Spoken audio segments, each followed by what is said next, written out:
आपकी ज़िंदगी सिर्फ एक ही व्यक्ति बदल सकता है। वो जो आईने में आपको हर रोज़ दिखता है, वही आपकी ज़िंदगी बदल सकता है।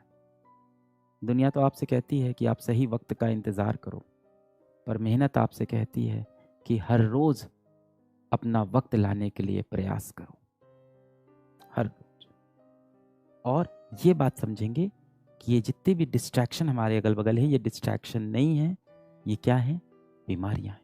इनसे हमें दूर रहना है।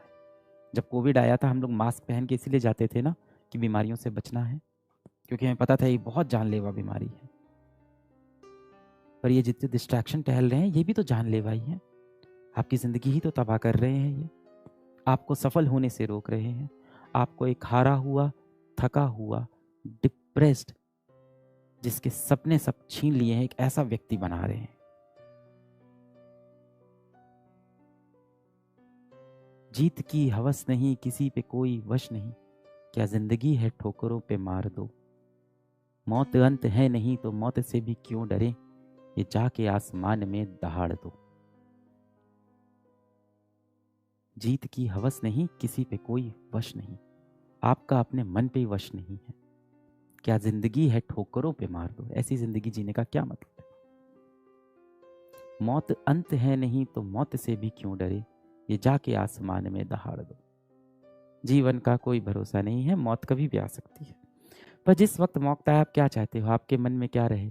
बहुत सारा दोष रहे कि आप खुद को दोष दे रहे हो, गिल्ट रहे कि आप जीवन में क्या नहीं कर पाए, अपने माता पिता को कभी वो सुख नहीं दे पाए, कभी वो प्यार नहीं दे पाए, उनके साथ समय नहीं बिता पाए, अपनी सेहत का ध्यान नहीं रख पाए, समाज का भला नहीं कर पाए, पैसा रुपया नहीं कमा पाए, ज्ञान नहीं कमा पाए। या आप चाहते हो कि आप संतुष्टि से मरो कि क्या जीवन था, मैंने अपना कर्म किया, मौत तो आनी ही है कभी ना कभी।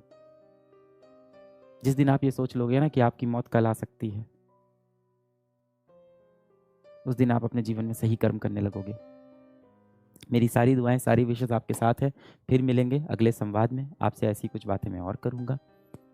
मुझे उम्मीद है आज आप इस सेशन के बाद एक बदले हुए व्यक्ति, एक बदले हुए इंसान बन के आओगे, और ये अगल बगल जितने भी शैतान हैं, ये जितनी भी डिस्ट्रैक्शन है, इनसे दूर रहोगे, और फिर से अपना टाइम t=0 लगाएंगे, अपनी ज़िंदगी को फिर से शुरू करेंगे।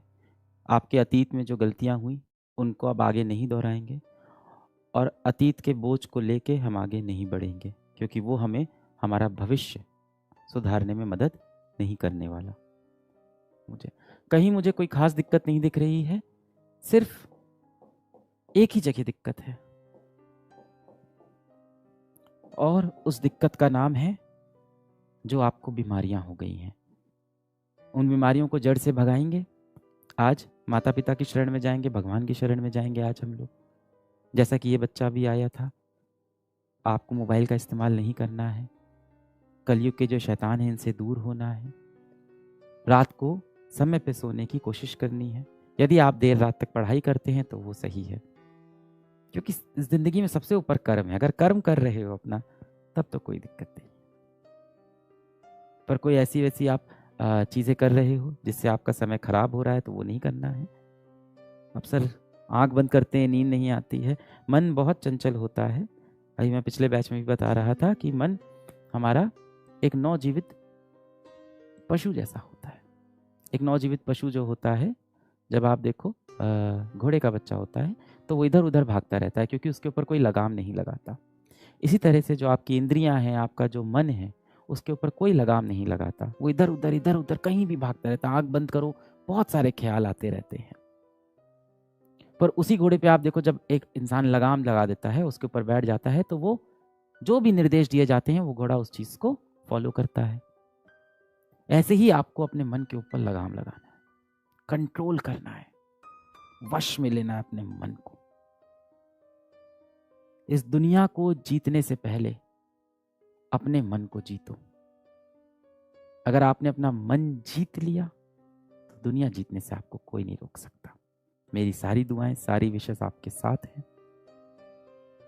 जीवन में थोड़ा सा ठहराव लाओ, माँ बाप के और निकट जाओ, सच्चे दोस्तों को ढूंढो। सच्चा दोस्त वो है जो आपको ऊंचा उड़ने के लिए प्रेरित करता है।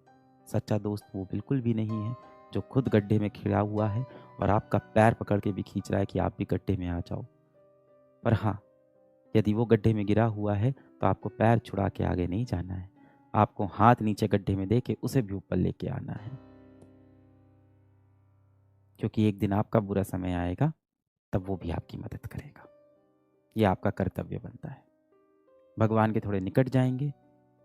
आज अपने भगवान से आप एक बार बात करेंगे, हाथ जोड़ेंगे, जिस भी तरह से आप प्रेयर करते हैं वो प्रेयर करेंगे। अपने माता पिता के पास जाएंगे, क्योंकि वो हमेशा चाहते हैं कि आप सफल हो। पर अब यही एक बात है, जितने बच्चे आपने देखा है कॉम्पिटिटिव एग्ज़ाम निकालते हैं, उन सभी के माता पिता ये चाहते हैं कि उनका बच्चा ज़रूर से सफल हो। पर जितने बच्चे कॉम्पिटिटिव एग्ज़ाम नहीं निकालते, उनके माता पिता भी यही चाहते हैं कि वो बच्चा सफल हो। कहने का मतलब, आपकी सफलता में सबसे बड़ा योगदान आपका होगा। सब कहने की बातें हैं कि माता पिता का सहयोग बहुत ज़रूरी है, दोस्तों का सहयोग बहुत ज़रूरी है, हालातों का सहयोग बहुत ज़रूरी है। अगर अपनी ज़िंदगी कोई बदल सकता है तो वो आईने में जो इंसान दिख रहा है वही है। जो इंसान जीवन में सफल है उसके माता पिता भी चाहते थे कि वो सफल हो, और जो असफल हुआ उसके माता पिता भी यही चाहते थे कि वो सफल हो। तो सभी के माता पिता चाहते हैं हम सफल हो। पर जीवन में सफल वही व्यक्ति होगा जो खुद से मेहनत करेगा। ये सब कहने की बातें हैं कि माता पिता का आशीर्वाद था तो मैं सफल हुआ, दोस्तों का साथ था तो मैं सफल हुआ, अच्छे शिक्षक मिल गए तो मैं सफल हुआ।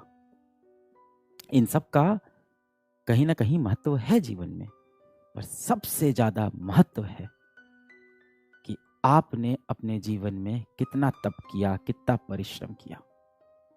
और ये जो एक नया जीने का तरीका है लोगों का, जो खुद को कूल समझते हैं, जो असल में आपको सफल होने से रोकने लगा है, जाहिर सी बात है वो कूल नहीं, वो बेवकूफ़ी है।